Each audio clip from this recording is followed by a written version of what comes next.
Hello, welcome to Simon on the Sofa. Today we are with Moya. Hello, Moya. Hi. Hi. We've just been talking this morning already, and every time Moya talks, we're like, "Oh, we should put that on the sofa." So we're not gonna try and remember things, because, as you all know, it's very much a transparent conversation, and wherever this takes us, we shall all go together. So, as always, thank you for coming and sitting on the sofa. So, Moya. Here we all are. Here we are. All of us. Everybody is here with us now. Amongst their lovely, white, serene, fluffy, lovely sofa. Listen, Simon, you've got to have a bit of fur. No, I like the fur. Fur's comforting. That is. Clients love the fur. I love the fur.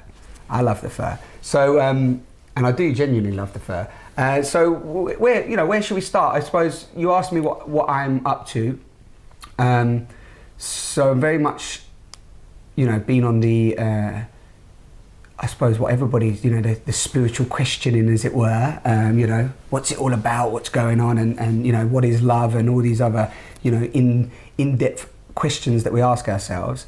And I think I'm really happy to sit with you today, because I spoke with a friend of mine who reads the tarot, and there's recently I did you heard of the theta DNA healing, theta healing? It's called basically a way to get into people's beliefs and find out through muscle testing where they are, and then try to work out where their pain and suffering is, as it were. I suppose that's the way I would sort of break it down. So as a clairvoyant, I'm sure everybody comes to you because they just want to know. It's all gonna be good. Please, Moya, everything's gonna be great for me. I'm gonna have a best relationship, house, money, car, everything. Everyone could have that. Clairvoyance isn't about waving magic wands and saying everything's going to be perfect in your world. I think it's about changing the way people look at a situation. So, for example, if somebody comes to see me and they're in a terrible relationship, it's the downward spiral, isn't it? It's the domino. You get up in the morning and you say, oh, everything's going wrong. It's going to be a bad day. Your day starts like that, and it's really difficult to get out of that frame of mind when you're living in it, in a relationship. What I can help somebody to do is say, actually, that's just one tiny area of your life. What about everything else? And often you change their perception of their life and what's going on. That is life-changing. Yeah. And you're able to give confirmations within a reading to show them that, it can change, but it's them that change it. No clairvoyant actually physically changes your life. Obviously, the mediumship's a different thing, and people are coming to you because there's a huge loss in their life. There's a devastation. And I've done readings before, for example, for women who their son or daughter have committed suicide, and even as a medium you sit there and think, what can I do for this person to make this any better? Even by 1% you've helped. And it's about saying, actually, this person's all right, but that's not enough. You've got to back it up and be able to give them very personal details about that person that they've lost, that aren't generic. So it's not something you could have said to everybody. And unfortunately, with this work, from what I've seen and experienced personally, there's a lot of that around. So you'll get someone saying, I've got a man in spirit here. It's like, okay, 50%, yeah, definitely a man. Most of the population, if you look back through their family, a man in their family has died. Yeah, totally. And for me, personally, and it is a personal opinion, that ain't good enough. I think that, it's the modern day clairvoyant, and I don't look like a clairvoyant, I don't think. And there's no outward signs in my home or my general life that I am one. It's just a gift, and it's what I am. Yeah. And I've accepted it now because it is used to help. And I am aware that it can help people, You're never going to help everybody, but I believe I've helped most people that have been to see me.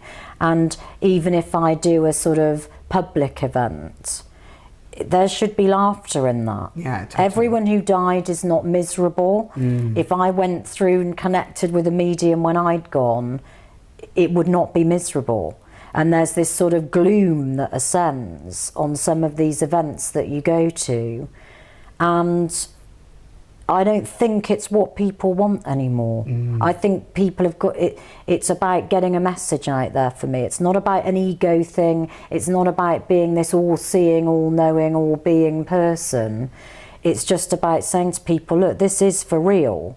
Because if you can create that strong belief in something, then people can step forward and they can get their own life straight. Yeah. And have a happy life. Because Yeah. it isn't a practice run. And once we get to what I call the next floor up, The next that's stage. it.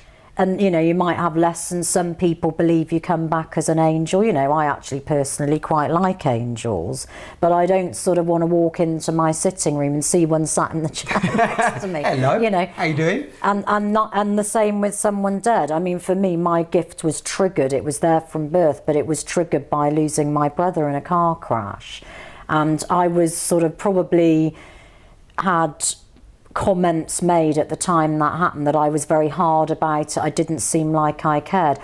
I don't think it was that, because of course I did. We were incredibly close, but I accepted it.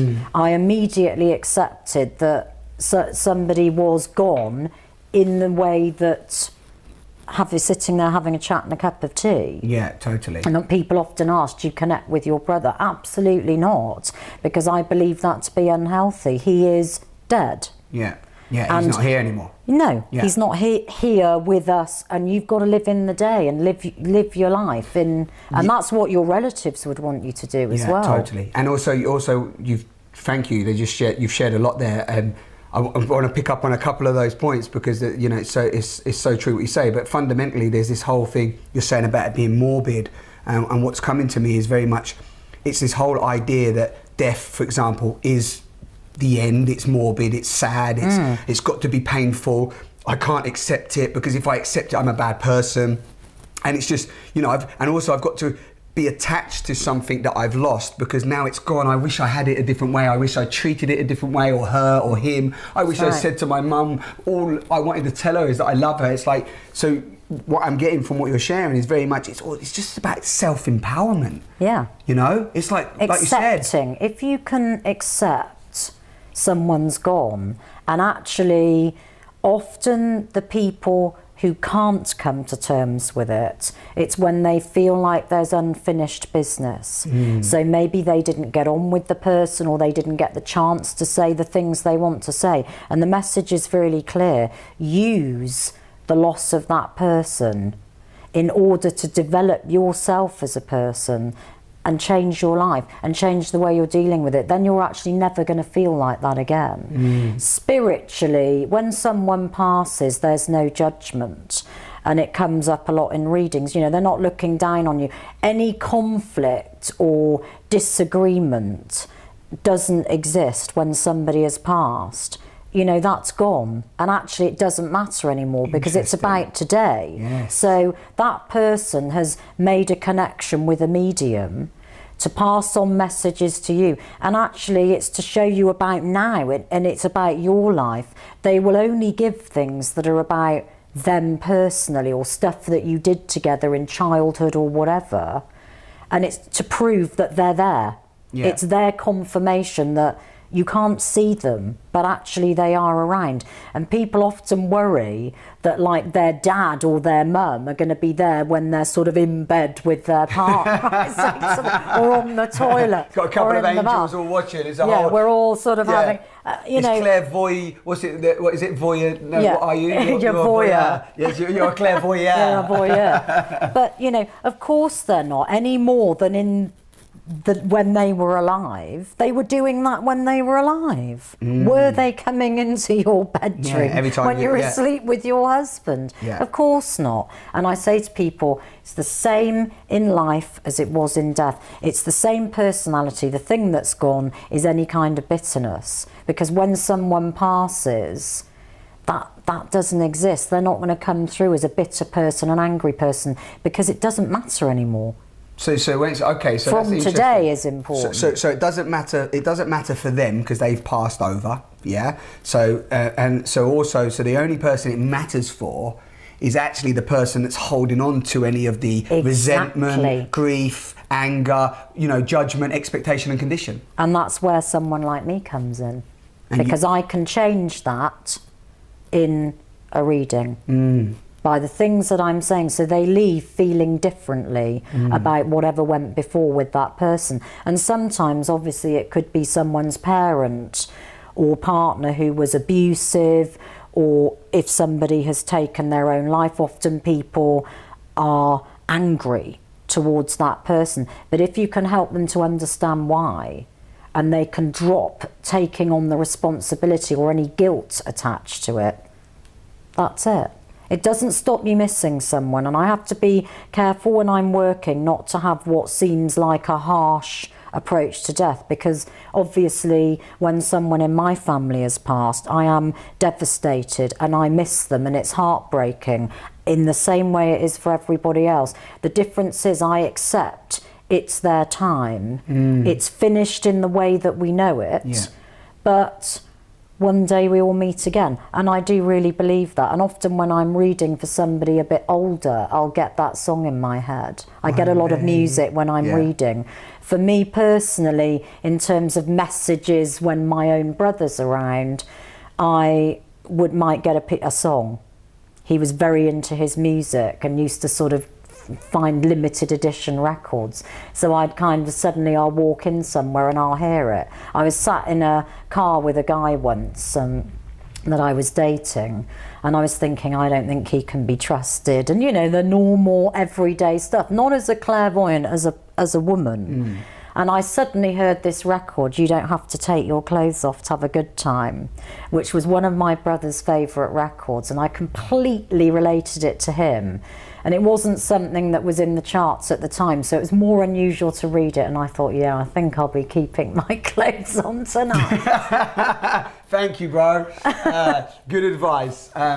Okay, so that's really interesting. So also what's coming up for me is very much, it's about the association as well. So it's about, as a clairvoyant, you mentioned to me earlier about, it's trusting in the gift that you have, trusting in your ability to be intuitive, trusting in your feelings, which is very powerful, and also then communicating that without trying to somehow logically explain it all the time. Yes. Because we try to, don't we? So for example, it's like you said, it's that, we start division, or we force division in, or we're forcing, I know what it is. And it's like, well, do I really know what it is? Is it just my imagination? The self-doubt comes in. You're like, can I really tell you how you feel? Do I even know? Do you know what I mean? And all this. So as that comes up, how have you over your time just, because I'm sure you've had self-doubt, right, in the beginning, because I know I read on your website that it took you time before you really sort of, trusted these gifts as you were. I didn't like it. I mean,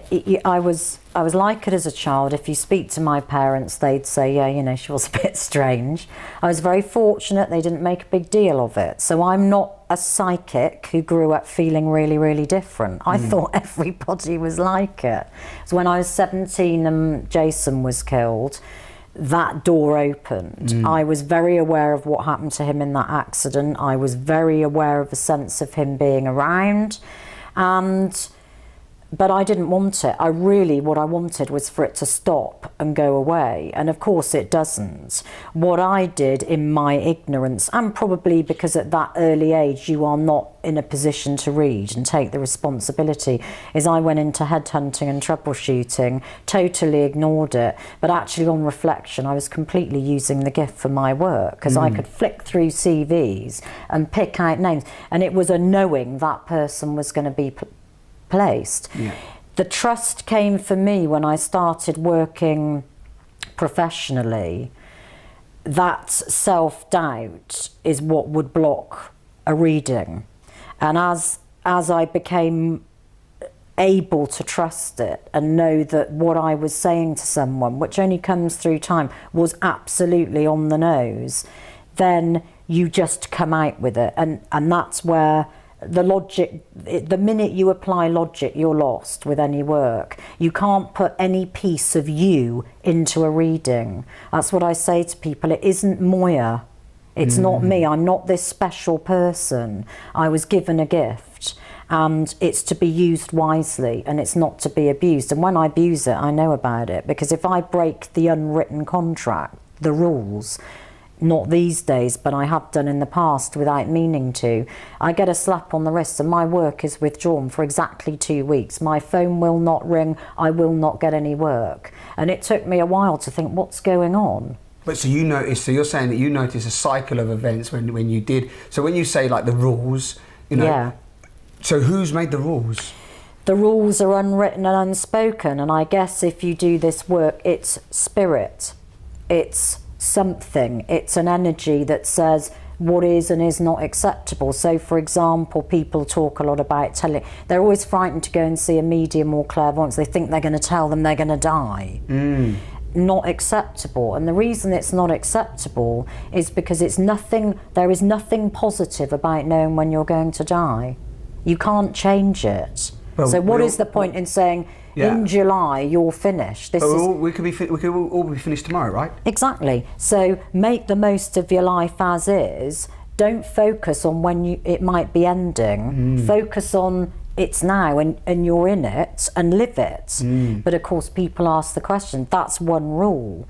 And I think in terms of, I'm able to see and have seen tumours and cancers and things that I'm aware as a medium with a person I'm reading for or someone around them is going to take their life. However, it is not acceptable for me to say that to somebody because I'm not a doctor, and it should be their consultant telling them that, not Moya. So when you notice like a cancer or an illness or something like that, how does that show up for you?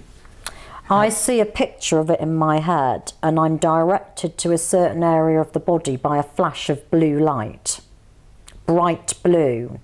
When it first started happening, I'd think, oh, I wonder what that was. I mean, I really, I didn't train to do that. I think, I wonder what that is.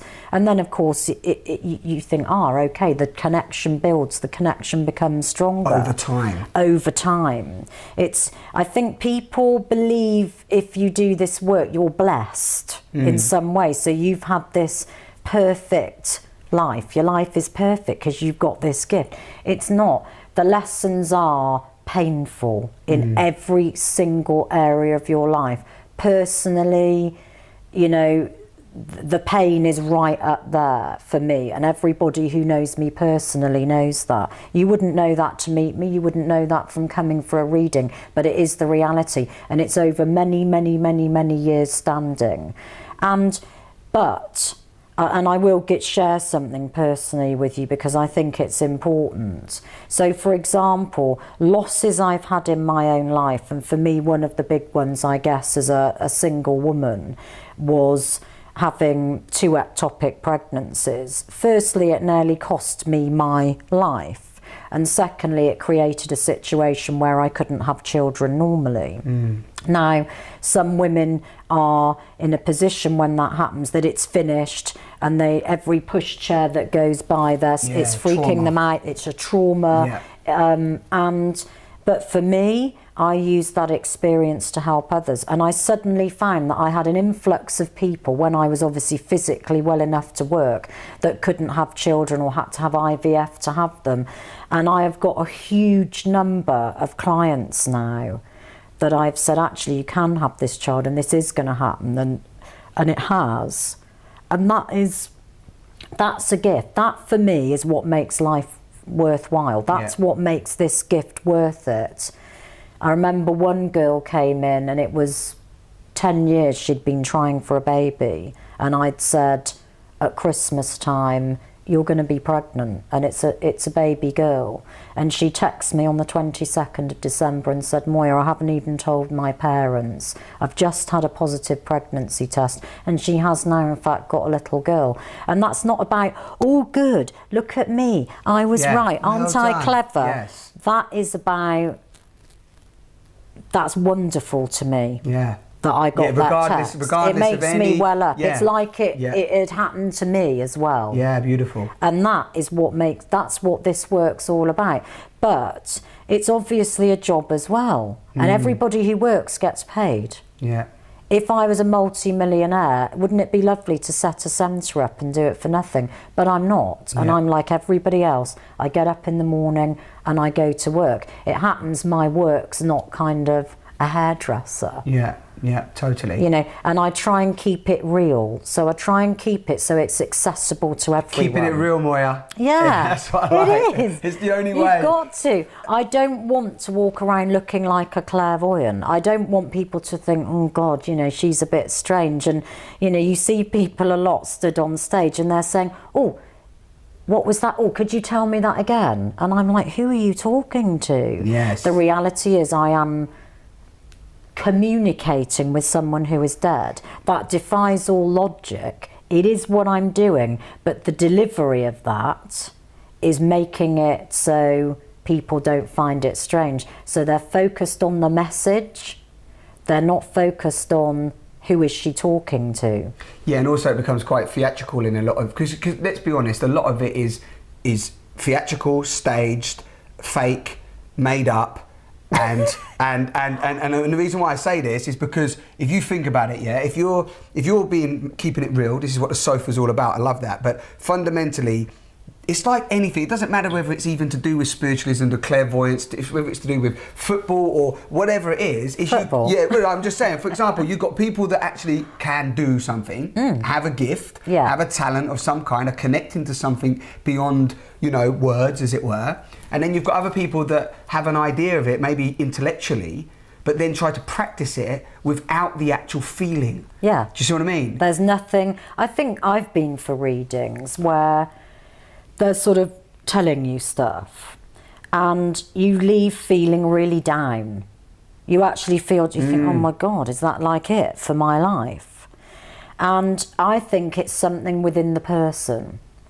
And I think people leave me, well, I know people leave me feeling very positive because I'm positive. Don't get me wrong, I have, you know, moments where I'm really fed up like everybody else, or I'm really cross about something.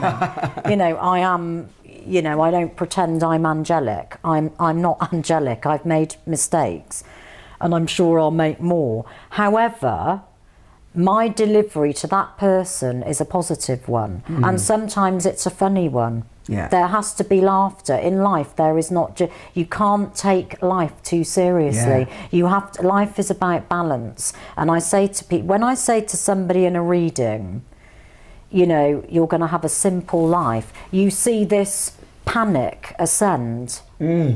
And the reason is they think simple means they're not going to have a nice car, no nice clothes, no bags, no shoes, no holidays, no friends. No, and I say the opposite of simple is complicated. Yes. Simple does not mean no money and poor. Simple means not complicated. Simplicity is divinity, you know, and that I mean, I've been saying that to myself for a few years now, and it really is. You know, there's a lot of joy and weightlessness in simplicity, you know? It's just like, you know, you're floating, like you said, you can't go wrong. You can't go wrong if you keep it really simple. And it's exactly the same with relationships, with work, with anything else. Do I feel good? Am I happy? Is this person with me happy? Yeah. And are we having a good time? There you go. You're going to have times when there's a problem, because you can't get on with somebody all the time. But if the answer's no to all those questions, you're not living life. Get out. Whether it's work, relationship, where you live, people cling on to things as a security. Oh, it's my home. My home is where I live at any given time. I know. Don't hold on to things. If you lose your handbag, you can buy another one. Yeah. You can work hard, you can buy another bag. Yeah. I've been criticised in the past, I guess, for being a bit glamorous for a spiritual person. Yeah. And for the record, I want to tell you all that being spiritual does not mean you don't like NK space. Yeah. It does not mean you don't like nice clothes. That is about self-love, or little things in life Self-love. that you get pleasure from and make you happy. It makes me happy to put makeup on. Good. I don't need it. It's true. I'm a witness. And pigs might fly. It's true. But I think it's good to do that. That's about respecting yourself. Value you, and everybody around you will start to value. I learnt that lesson a long time ago. Any weakness you have as a person, any person, on a spiritual level, you will keep getting the same thing thrown at you. So, for example, with me, it was men. My weakness was allowing men to walk all over me and probably being somewhat too trusting and too positive. And so I kept getting the same message, and it's like, this isn't fair. It keeps happening to me. I'm unlucky in love. You know, all men walk all over me. Actually, it's not true. So you were communicating that to yourself. So even though you have... There was something in my aura that was saying, come and date Moya, and while you're here, you can wipe your feet on me like a doormat. Totally, yeah. And I've completely turned that around. Lack of self-love. I've completely turned it around, and actually only in the last couple of years. With my work, I've always valued myself. So there's never been any issues with it. It's always been a part of my life that no matter what's going on around me, it's all positive. With your work? With my work. But in my personal life, you would have met a completely different girl. You would have met a completely different person. See, this is interesting. Where there was a sadness behind the scenes. Yeah, so this is an interesting... And the sadness was the real Moya. Yeah, but I can say now that my life isn't like that. I've turned it around because I suddenly stopped and thought, the reason that this one message is being thrown at me time and time again is because I'm actually not doing anything about it. So the cycle continues. It's a vicious, vicious circle. And I've totally changed it. And I haven't changed it by being nasty to all men. Don't lie. I've changed it by changing my value system of myself. So if I meet somebody and they ask me out to dinner and then they don't bother to ring you, or they ring you and then they cancel and they keep messing you around, and it starts early on. Anyone you speak to, it will start early on with men or women. Yeah. That's ever so nice to meet you, but actually that's not good enough for me, because that's not what I'm looking for. So it's not about judging them. No, it's the signs. It's the signs. Yeah, yeah. And it's accepting that it doesn't matter whether you fancy that person. You're not going to mould them into what you want them to be. And everybody does that. They do it with work, they do it with their home. I'll make this into what I want it to be. And you can't do that. Accept a person for how they are. Yeah. And if that isn't a good fit for you and it doesn't make you happy, walk forward towards something that's going to bring you a lot of happiness in your life. Yeah, but that is, this is very interesting, but that is what people are scared of. Yes. So, you know, so the point is that you've done it, I've done it, we're in that, whatever, that cycle, you know, and you've seen the transformation that you've had. But the point is that is what people fear, because they think that if you go down the path of fear, I'm not going to get what I want. But if I stay where I am, I'm still not receiving what I want anyway. So it is the catch-22. And it's interesting what you said about behind the scenes. You was, for example, feeling sad and not, not 100% yourself. Gutted. Yeah. You know, you was let down and so on. Devastated, heartbroken, walked over, trampled on. Yes. And you know who you are. Yeah. If you're watching this video, we're on to you. But it's interesting that then in your work must have also taken some of that energy in, because once we become my whole thing is about self-love, and once we become fully accepting of who we are and so on, then no matter what, now that you've realigned that, I suppose the thing is that you must have seen a transformation also in your work. Now, you know, so it doesn't mean it wasn't being authentic. No pain, no gain. Yeah, exactly. Every awful thing I went through, everything, the work went up a level. Yeah. So I started to accept any suffering, and I was able to accept when a relationship broke down and I got hurt again. Yeah. I was able to accept that was terribly sad, but actually now my work is even better than it ever was. So I was getting a benefit, and the biggest benefit was being able to use it to help other people. But basically my pain was my promotion. Yes. And I say to people, you don't work at this level without having a hell of a lot of suffering. And I remember vividly, about 3 years ago, I was doing an evening of clairvoyance for a large insurance company, and it was for charity. And there were about 150 people going, but all that money was going to a children's charity. Yeah. And basically, I'd been dating this guy. He was living in my home, and he was separated from his wife. His sister had called me and confirmed he really was separated from his wife, even though my intuition was saying there's something not right. And he was supposed to be back by 5 o'clock at the house to come and watch me work. He didn't turn up. His wife did. She turned up to pick all his things up. So I had to stand there and pack up. So this relationship was over. And then I had to walk into a room full of 150 people, and I was fighting back the tears. But I knew there was no way. I guess it's a case that everything goes second to my work. And I can honestly say that. But your work is you. So your work is you. It's not. It's a gift, and I would lay down and die for it. But would you, and that is the truth. So would you separate? So what you're saying is that you're separating yourself. You separate yourself from the work. The work isn't Moya.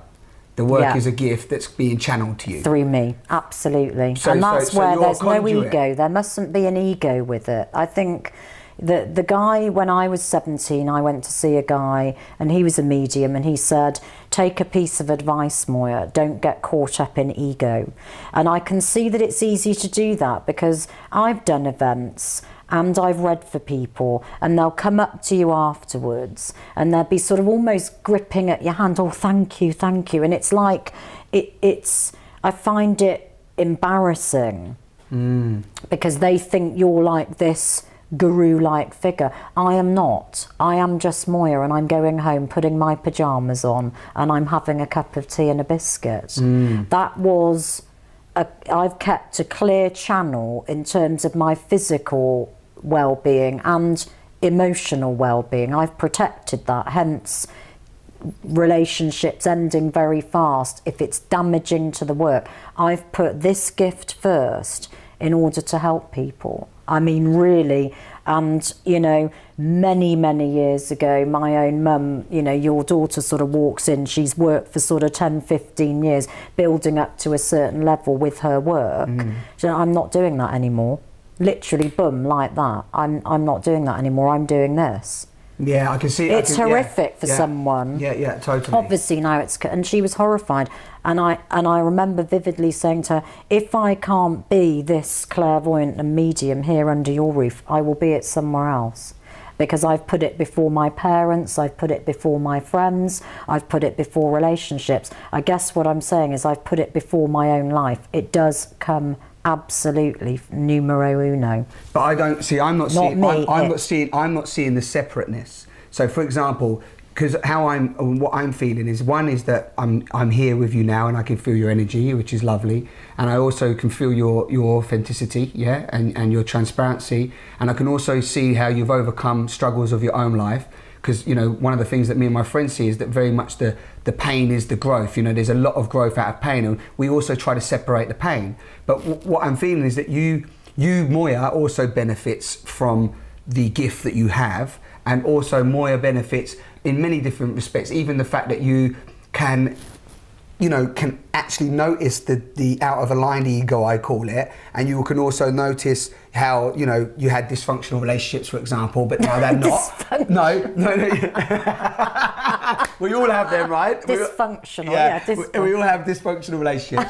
So, you know, you've seen that and you've stopped doing that, yeah? So whether, do you see what I mean? I'm not fully seeing the separateness of the experience, because I'm seeing it as your whole vibration. It's like in your life, it's in your work, it's in your talk, it's in the way you show up, it's even in your lessons. It is. However, it's about when you're reading, that is nothing to do with Moya. Okay, yeah. Okay. That is, I'm reading, and I mean in any capacity. So whether it's at a public event, somebody sat one-to-one, I'm able to read on the telephone as well.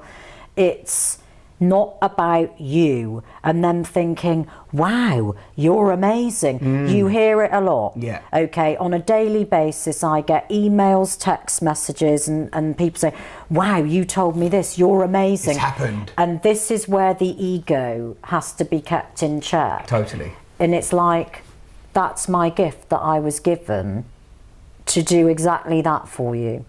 But it's not about... So it's unconditional giving. Absolutely. It's unconditional love. love. It's not about you and suddenly thinking that you're special. Yeah. You know, I'm special. Yeah. I don't think I'm special. I think that I have a very exceptional gift. Yeah. I am very aware of that, probably more so in the last 2 or 3 years than before, because it's become...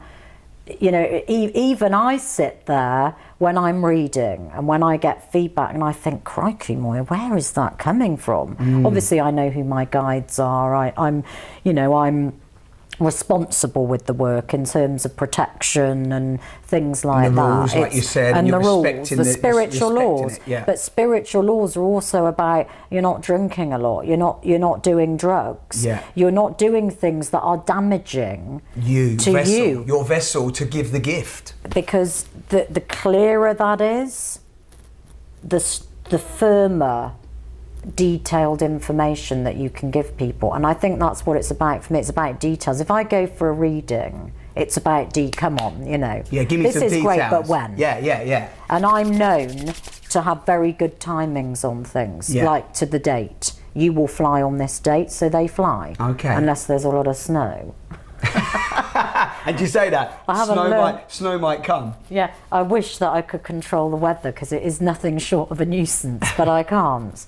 But it's, you know, and there's those types of readings, aren't there, where you're saying, oh, you know, and in July you're going to meet this fabulous man, you're going to be happy, or if it's sometimes it's a guy. But then there's more serious work, which is guys who are coming to me about business or multi-million-pound deals, where, you know, their life as they know it ends if you get this really badly wrong. You know, you can't have an off day. Yeah. Yeah, but you also, don't do an off day. No, but then you're saying if you can separate, because you're saying that the that's talent, the separating. Yeah, I was just going to say the talent that you have, like when you said you were sad and you was having that, you know, you was being trampled on and you was in deep trauma. And I walked into the room fighting back the tears. No, stop it. He knows who he is. We're still friends. Yeah.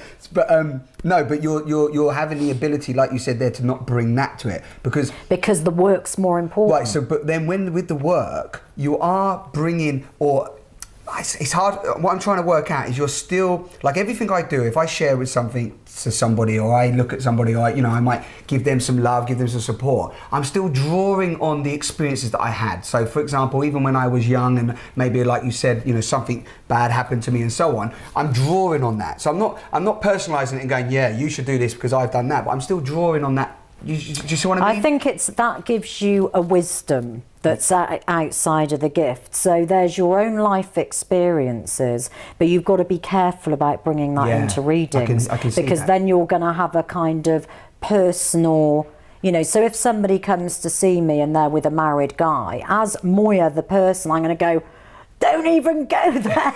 It's a nightmare. But as that is not my job, No, I'm not totally. here to, so, and this, by the same token, if a guy comes to me and he's seeing 10 different women, as Moya, I find that, you know, disgusting. Yeah, it's disrespectful. But I'm not here to judge somebody. I am totally here to try and help them with their stuff and give them advice. And that's the weirdest thing about it. Yeah. In everyday life, if someone, you know, told me that, I would make a judge. You know, I think that is no, I see terrible. what you mean. Yeah, you would judge it instantly. But for some reason, when I'm reading, there is absolutely no judgment. Occasionally, when I've worked publicly, I may have picked someone out whose brother died in a car crash. Yeah. Now, I feel, for a split second, I feel that pain. As I do when someone's lost their mum or their dad or whatever. I feel it, but it's for a split second.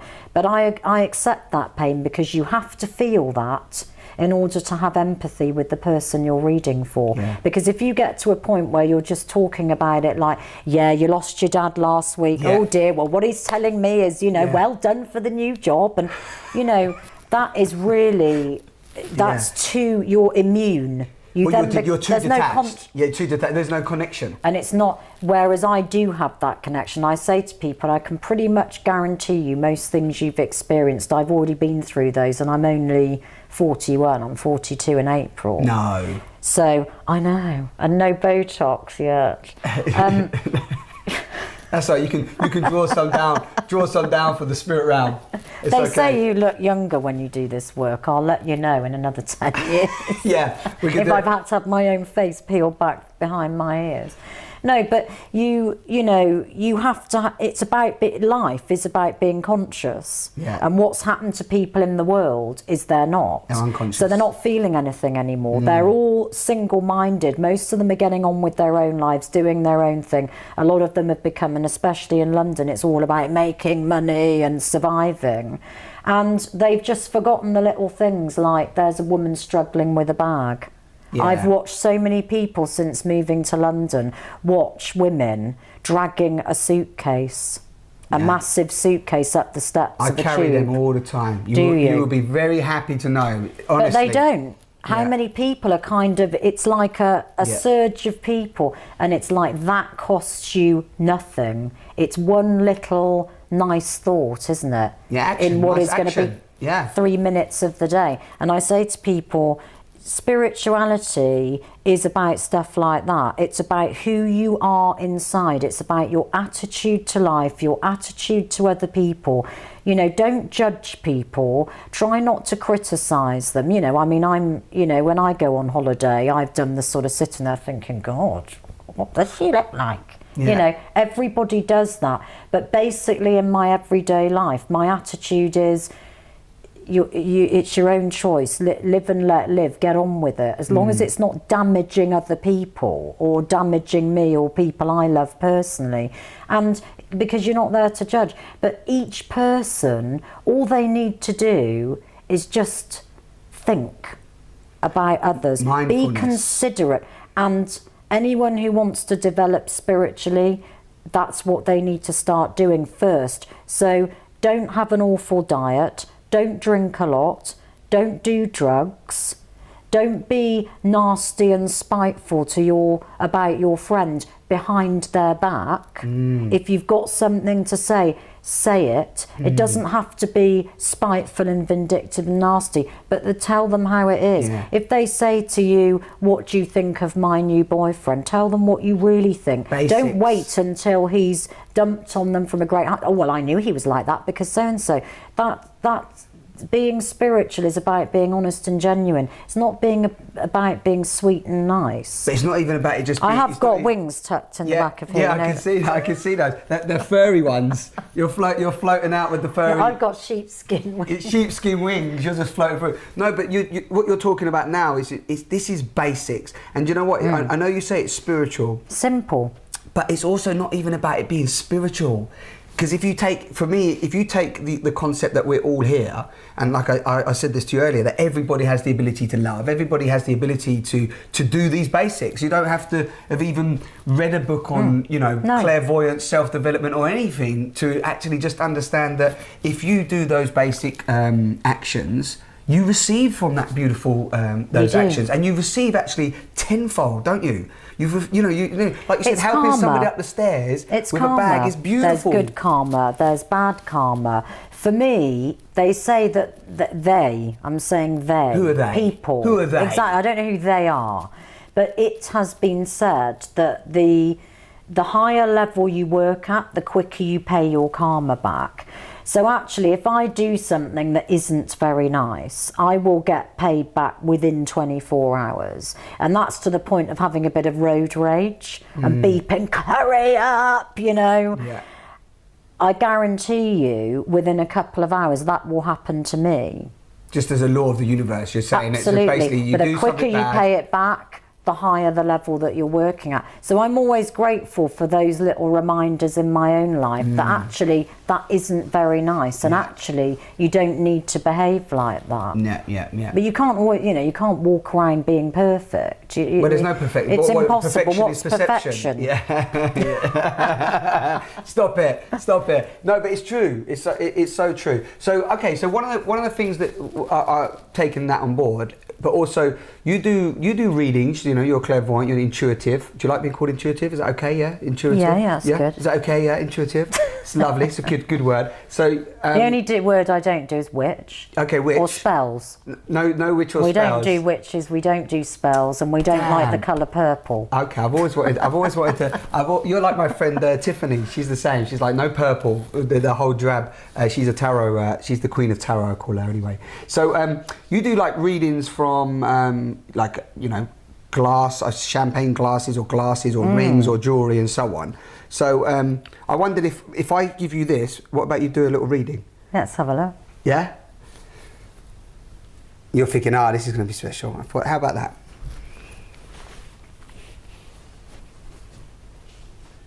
How did you get on with your dad? My real dad left me when I was 1. So don't get on with him very well. No. Do you know a lot about him? No, nothing. 2 stories and maybe a photograph. Okay. Do you know if he's still in the UK? No. You don't know whether he is or not? No, I don't know whether he is or not. Milton Keynes was the last place that he was. Yeah, there's been an overseas link with him, and that may be connected to his family tree. How would you feel if he got in touch, Simon? Fine. It's around you. And Really? I don't think it's immediate. I think it's this kind of timing next year. So I can't prove this and I can't back it up.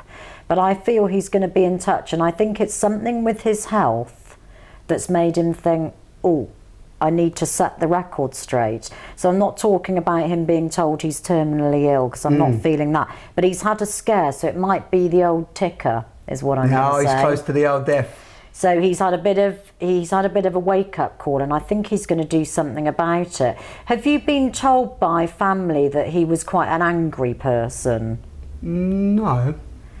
Because he's got a lot of anger within him as a person. And what about in terms of you looking like him here? Yeah, definitely. You are the spitting image of him, and I think actually if you'd ever passed him in the street, you would know it was your father because you look so alike. Interesting. It's the eyes particularly, this part of your face is the same. And do you know why he left? No, but I've sort of had a little work out of my own understanding. But I mean, I don't know his real reason. It wasn't anything to do with having children. I didn't even feel where your mum was concerned it was about her being a bad person, because I'm not getting a sense of that sort of woman. I'm seeing somebody who's actually quite pure-spirited, but she doesn't like to show that, is what I'm being told. But So inside, true, you'd have to get to know her. It's no hearts on sleeves here. Your mum is a person who's, you get to know her and you realise that she's a very nice woman. But you wouldn't necessarily think that to meet her. You'd be a little bit wary, is what I would say. However, I think that with your dad, I'm going to be really blunt and say he couldn't keep it in his pants. Yeah. Definitely. That's it. Yeah. It was no more complicated than that. Just driving, just wanting to have and sex. It's like, I've met somebody else, I'm leaving. There was no kind of middle ground of discussion or anything else. It was boom. Yeah. You are a little bit like that when you make decisions. So you wouldn't do something like that. I have done in my However, youth. you're very black and white. So you think, so when let's say you're at a friend's house having dinner, you think, right, you don't say we're leaving in 5 minutes. You go, right, I'm leaving now. And you stand up and you're out the door. You're very much like that. And that's very much like your dad. You've got some very good news coming towards the end of April. And I feel it's connected with your work. And I would wanted to have said to you, are you doing anything or have you done anything for television yet? I've been film and stuff like that, yeah, but not in relation to what I'm doing now. I think it's more in relation to what you're doing now, but I think I'm not sure whether you're filming something or whether you're on there. It may be a combination of both that you're involved in, but it's towards the end of April that you're getting that. So it's kind of Easter time. So even if it's towards the end of April, you won't get and be sat doing it until the end of August, but you'll be aware it's happening. Who's the initial R linked to you? The initial R? R. And it's somebody linked to this work. Filming work, production work, that kind of thing. You've met him once, I'm being told. R. And if it's not his first name, it's his surname. I'd say he's between 48 and 52 years old, sandy hair colour, quite a prominent nose. I think they call that a Roman nose, actually, with men. Watch for that coming in. I think actually over the next week, 10 days, might pop in. It might you're pop in going to now. know. It might even be on an email, because I felt I could see his name written, but it's definitely somebody there's a previous connection with. And do you have a partner at the moment? Yes. Does she do anything creative at the moment? Good, because that's where her natural gift lies. She's very good with colour and putting things together. Tell her to remember that, so she can use that in many areas of her work. At the moment, I wouldn't want us to see her go boom and box it off. Tell her to keep being a bit of a butterfly. She's being a bit of a butterfly with her work. Yeah. And normally I say to people, listen, you got to focus. But with her, I want her to carry on doing that, because the right thing for her is going to come in, and it's before this year's out. Christmas will be a happy Christmas for you guys. You're not getting married, are you, Simon? No. Are you sure about that? Yeah, 100%. That's on camera. He said he's not. Yeah. What's coming up? It's like the people who go in Hello magazine, isn't it? And they're never going to get married again, and then suddenly there's the wedding pictures. Do you know, I keep getting the smell of apple pie around you. What is that? Am I on apple pie? I don't know. I like apple pie. Is your mum's mum passed? So grandmother on Yeah. Ask your mum if she was an apple pie lady. What if she liked apple pie? She made and apple there's pie? a custard eater as well. Custard. And it's the same side of the family. Yeah. I mean, Grandad and Nan used to have spotted dick and custard every Sunday. But there's a real big custard eater. It could be your granddad. And who's the person who passed with a problem in the midsection area? That would be probably Nan had a lot of internal. She had diabetes, osteoporosis, a whole heap of stuff going on in the stomach, you know. And do you know somebody who had like an aneurysm? So it's like, boom, a clot. No. You might need to ask your mum. Yeah. So it was really sudden, and it was someone who was quite young. So they may only have been my kind of age, 40s, early 40s. And they literally, boom, up, normal, gone. And it's someone that was connected to your mum's side of the family. I feel it was a male energy as well, rather than a female energy. Who's Spot? Spot? Don't know who Spot is. Is it a man? It could be an animal. Spot, not Spot. I don't know. Not feeling. Spot. No. The only thing that come to me when you said Spot, it flashed into my head, was Scott.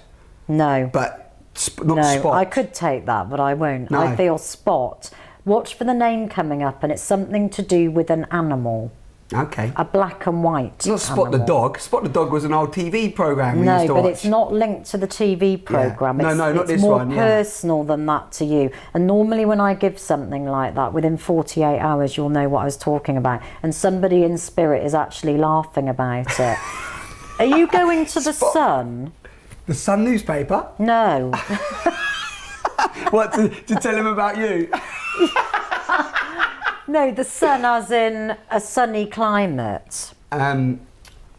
Yeah, I mean, we've been talking, well, anything, I mean, again, it's just association, isn't it? But Do you like the mountains? Love the mountains, Yeah, because I've got snowboard. the mountains Yeah, around you. yeah, yeah. I don't think you're going snowboarding, No. you know, now. You're not going somewhere cold, you're going somewhere hot, but it's still the mountains, and they're very pink. Remember I said that? Yeah. Because I think there's going to be a photograph somewhere that you're going to take. Are you good at photography? Not great, no. Anna's a photographer.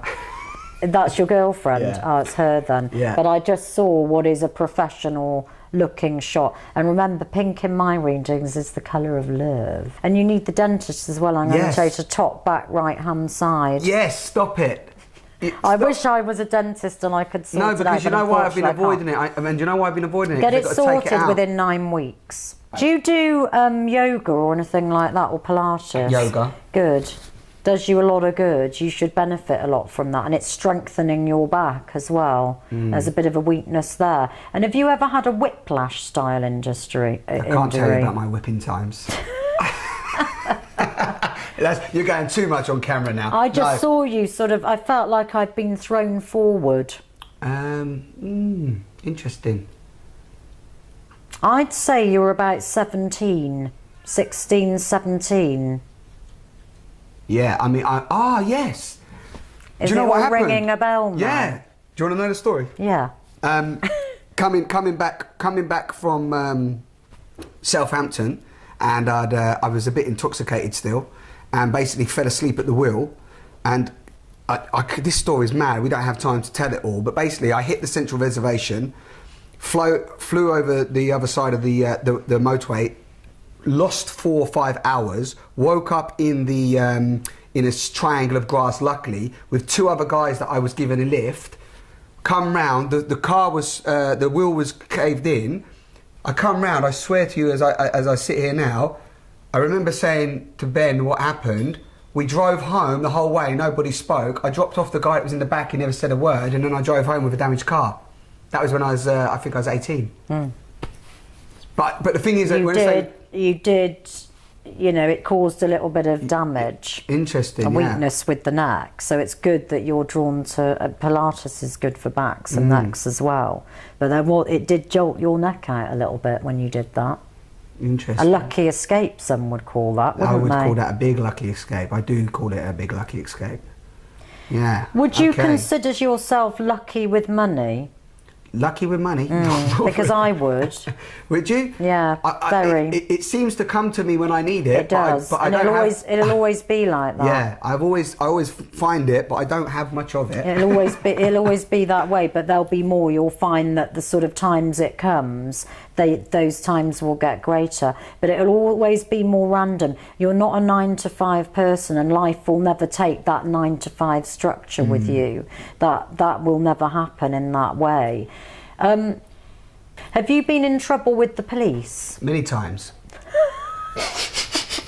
Because I can see blue light round you. I can see blue light round you, and whenever I'm shown blue light, it's either police or sort of hospital, and it's not hospital, Simon, it's police. I'd say, you know, take your foot off the gas, as they say. Oh, I'm not anymore. I haven't been in trouble with police for a long time. No, yeah. So watch for speeding at the moment. Free speeding I've had. Yeah. Just be careful, because you don't want any more. You've switched things around. It's going to be quite an interesting year for you, but it's going to have its moments, because I think there's a little bit of a crossover between work and personal for you. Yeah, totally. And you've got to try and keep it a little bit separate. I feel some pressure in my back with you. And whenever I sense a pressure in my back, it's like I'm being stabbed in the back. And it is by a male friend of yours. And if he watches this, he will know that I'm going to describe him. He gets a little bit of hay fever or allergy in the summertime, but he's a little bit nasal all the time. So there might be something where he would have to have had a bit of a surgery on his nose to unblock it. Okay. He's tall, so I'd put him at about 6 foot, 6'1", something like that. He does something quite technical with his work, so he's got quite a logical mind rather than the sort of creative mind that you have. I've got the initial S for sugar, and I'm not sure whether that's a first name or a surname. It's a surname. I've got the initial A as well. So I'm going to give you AS, and that is this person's name. And there's something, I don't know whether it's connected to your work or something personal that he knows about you, but there is something that you're going to get to hear about in 3. It's 3 weeks or 3 months, no more than that. And you're going to consider it very, very disloyal. Is it you that loves the cinema? Yeah, the big screen. I'm a bit of a film man. Yeah, I've been on films and stuff. And do you like Humphrey Bogart films, old films? I like old. Because I wouldn't have placed that around you, but I was being shown the sort of really old films and a bit Marilyn Monroe. I don't really watch much of her, but I like the old films. Yeah, but I do like film. I'm big. Do you cinema. know what song? As I've said Marilyn Monroe, I've got Blondie in my head.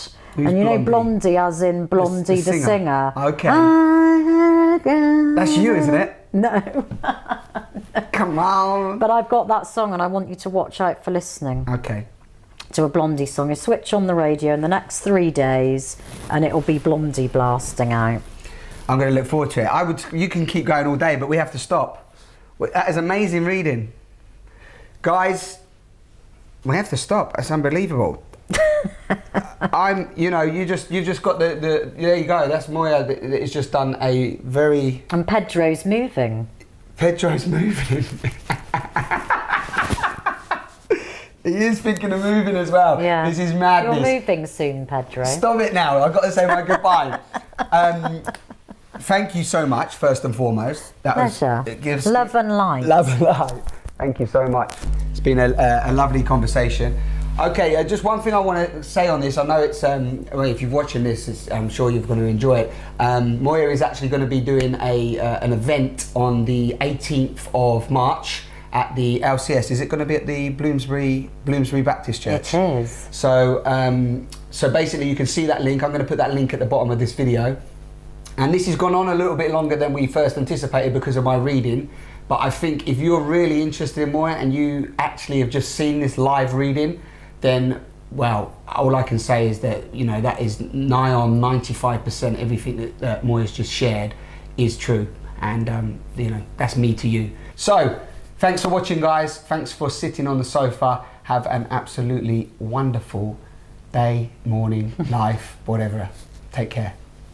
You can say goodbye if you want. Goodbye. For now. Goodbye for now.